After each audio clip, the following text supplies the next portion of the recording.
It was a quiet morning on the ranch, dew glistening across the grass, when chaos struck in a way I hadn't anticipated. Karen had managed to block my driveway again. But this time, the stakes were far higher. An ambulance, lights flashing, sirens wailing, was barreling toward the ranch for an emergency. I spotted the problem immediately. Karen had parked her enormous SUV directly across the entryway, doors wide, phone glued to her ear as she waved frantically at anyone approaching. "Sir, you have to stop her," I shouted, running toward Rex. The dog bounded ahead, ears alert, sensing the imminent confrontation. Karen was yelling at the paramedics, pointing toward the gate. "You can't enter.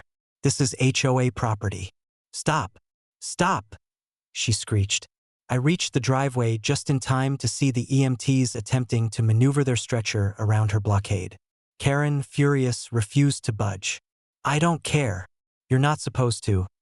And then the paramedic opened the rear doors of the ambulance. My eyes widened as I saw the patient.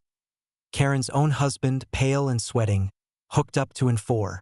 Karen's jaw dropped. Oh no," she stammered, finally realizing the gravity of her actions. Her frantic blocking, her calls to 911, and her assumptions about authority had put someone's life at risk, her own husband, no less. I stepped forward calmly. "Karen, move your vehicle. Now." She hesitated, eyes wide with disbelief, as Rex growled a low warning. The paramedics were straining, trying to squeeze the stretcher around the SUV. The sheriff had already arrived, responding to multiple calls.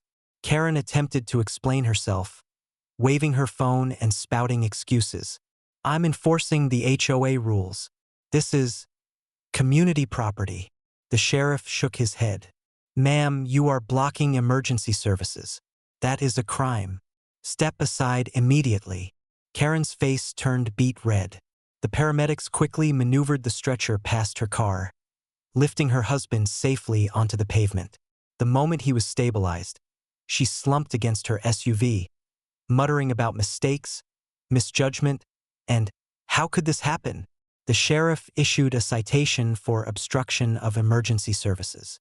Karen's HOA antics, which had always been annoying, had now crossed a line into dangerous territory. By the time the sun set, the incident had become neighborhood legend. The ambulance had safely transported her husband. Karen had learned a hard lesson in responsibility, and the ranch remained calm once more. Rex sat on the porch, tail wagging lazily, as if to say, "All in a day's work."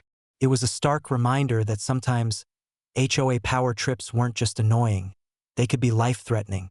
And when those who claimed authority were completely blind to the consequences of their actions, reality had a way of teaching lessons harshly but memorably.